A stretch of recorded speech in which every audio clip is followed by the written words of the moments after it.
Hello दोस्तों, तो देवभूमि ज्ञान दर्शन में आपका बहुत बहुत स्वागत है। तो आज हम देखेंगे आपके कुछ प्रश्नों को। तो चलिए स्टार्ट करते हैं। पहला प्रश्न है, चीन से भारत आने वाले दूसरे यात्री हिंसांग ने अपना यात्रा वृत्तांत किस नाम से लिखा था?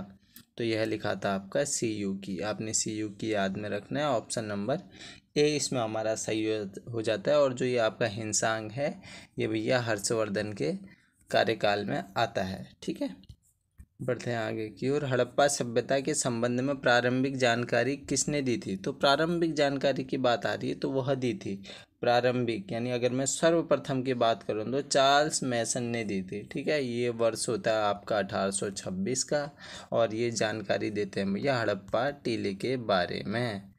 ठीक है, फिर अगर मैं यहीं पे बात करूं दयाराम साहनी जी की, तो ये हड़प्पा टीले के बारे में तो जानकारी देते हैं, जाके खुद तो खुदाई करेंगे नहीं। तो ये दयाराम साहनी की अगर मैं बात करूं तो इन्होंने वर्ष 1921 में हड़प्पा की खुदाई का कार्य भी है किया था, यानी उत्खनन का कार्य करवाया था, जो कि आपका स्थित है हड़प्पा रावी नदी के तट पे। ठीक है, यहीं पे अगर जनरल कनिंघम की बात आएगी तो ये वही कनिंघम है जिन्हें भैया क्या माना जाता है? भारतीय पुरातत्व विभाग का जन्मदाता। ठीक है, भारतीय पुरातत्व विभाग का जन्मदाता। अब बढ़ते हैं आगे की ओर। अगला प्रश्न है, ऋग्वैदिक काल में निम्नलिखित में से कौन सी प्रथा प्रचलित नहीं थी बोला गया है। दास प्रथा है, सती प्रथा। तो सती प्रथा आपकी नहीं थी भैया प्रचलित। ठीक है, अगला प्रश्न, जैन धर्म के सिद्धांतों को कितने भागों में बांटा गया है? तो जैन धर्म के सिद्धांतों को आपके 3 भागों में बांटा गया है, सम्यक दर्शन, सम्यक ज्ञान और सम्यक आचरण। अब बढ़ते हैं आगे की ओर। किस गवर्नर ने मुस्लिम शिक्षा के विकास के लिए प्रथम मदरसा स्थापित किया था? तो कौन सा गवर्नर था ये भैया? ये था आपका हेस्टिंग्स, यानी वॉरेन हेस्टिंग्स था। ये बात होती है आपके वर्ष 1781 की। ये भैया प्रथम मदरसा स्थापित करते हैं कलकत्ता में। ठीक है, कलकत्ता में स्थापित करते हैं। बढ़ते हैं आगे की ओर। भारत में सर्वप्रथम नियमित जनगणना कब करवाई गई? नियमित जनगणना किस गवर्नर जनरल के कार्यकाल में आपकी जनगणना होती है? आप सभी को याद आ रहा होगा, रिपन का नाम। ठीक है, तो रिपन के ही समय में 1881 में भैया आपकी प्रथम जो नियमित जनगणना है वह होती है, यानी ऑप्शन नंबर 20 में हमारा सही है। फिर तभी से प्रत्येक 10 वर्ष के बाद आपकी जो है जनगणना होती रहती है। बढ़ते हैं आगे की ओर। गांधी जी द्वारा सविनय अवज्ञा आंदोलन कब प्रारंभ किया गया था? तो सविनय अवज्ञा आंदोलन आपका 12 मार्च वर्ष 1930 में आपका प्रारंभ हुआ था। आगे की ओर। विधवा पुनर्विवाह अधिनियम कब पारित किया गया था? कब पारित किया गया था आपसे पूछा है, तो इसमें हमारा सही आंसर होगा 1856 में भी आपका पारित हुआ था, यानी ऑप्शन नंबर ए इसमें हमारा सही हो जाता है। अब आपने कमेंट बॉक्स में बताना है इससे रिलेटेड कि वह कौन से 2 व्यक्ति थे जिनके सहयोग से ये आपका अधिनियम पारित हुआ था। ठीक है, चलिए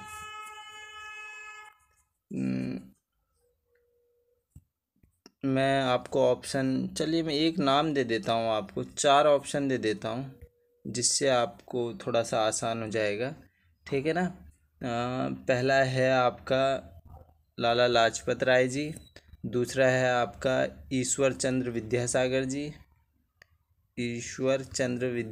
जी, और चौथा कर लेना आप चार्ल्स मैसान, और 5वां कर लेना इनमें से कोई नहीं। ठीक है, चलिए। स्वराज पार्टी की स्थापना कब की गई थी? तो स्वराज पार्टी की स्थापना आप सभी को पता है असहयोग आंदोलन की समाप्ति के बाद की जाती है, वर्ष 1923 में। ठीक है, मोतीलाल नेहरू और CR दास जी होते हैं जिन्होंने इलाहाबाद में करी थी भैया इस पार्टी की स्थापना। ठीक है, चलिए फिर आगे की ओर बढ़ते हैं। वर्ष 1950 में भारत के संविधान में भारत सरकार अधिनियम 1935 में अंतर्विष्ट अनुदेश प्रपत्र को किस रूप में शामिल किया गया? किस रूप में शामिल किया गया था भैया? तो वह शामिल किया जाएगा आपके भारत सरकार के कार्य संचालन के रूप में। ठीक है, अब बढ़ते हैं फिर आगे की ओर। फिर जो हमारा अगला प्रश्न है वह है 104वां संविधान संशोधन विधेयक किससे संबंधित था? तो किससे संबंधित था भैया? यह आपका था EWS से संबंधित, यानी निजी शिक्षा संस्थानों में सामाजिक तथा शैक्षिक दृष्टि से पिछड़े वर्गों के लिए कोटा प्रदान करना। ठीक है, चलिए ऑप्शन नंबर सी इसमें हमारा सही हो जाता है। अब बढ़ते हैं आगे की ओर।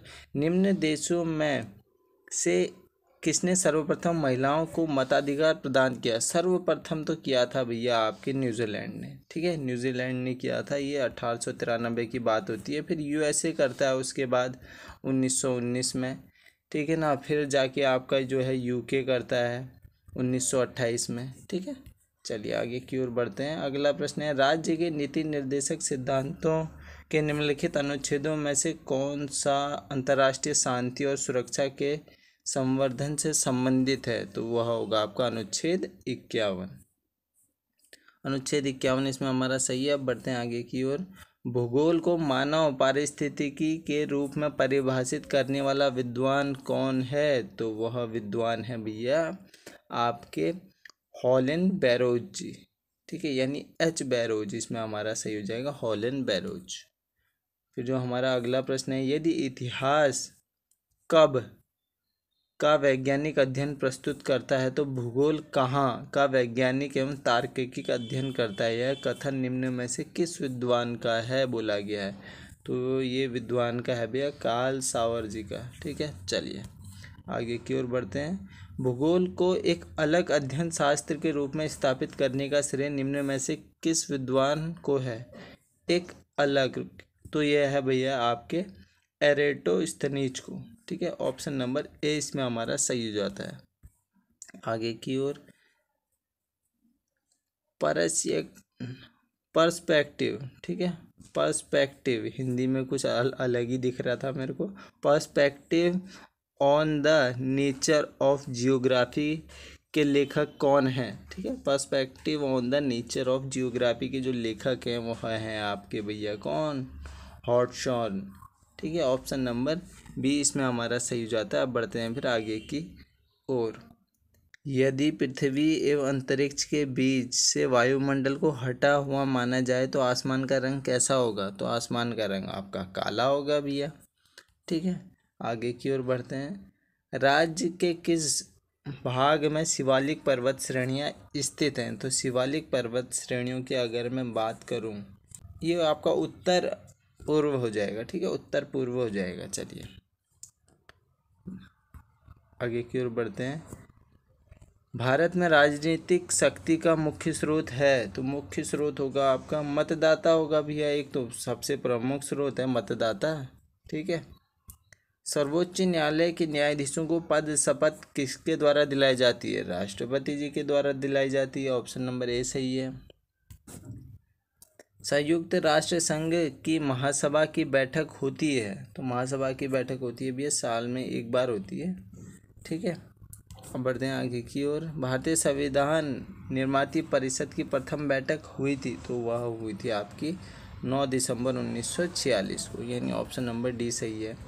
इंडियन स्ट्रगल पुस्तक के लेखक का नाम है? इंडियन स्ट्रगल पुस्तक के लेखक का नाम है भैया सुभाष चंद्र बोस जी, ठीक है, यानी ऑप्शन नंबर डी इसमें हमारा सही हो जाता है। अब बढ़ते हैं आगे की ओर। संसदीय सरकार का सबसे महत्वपूर्ण लक्षण है? तो वह है कार्यपालिका का विधायिका के प्रति सामूहिक उत्तरदायित्व, ठीक है। ऑप्शन नंबर बी सही हो जाता है। तो यहीं पे वीडियो को समाप्त करते हैं। आशा करता हूँ इस वीडियो से आपको ज्ञान मिला होगा। चलिए धन्यवाद।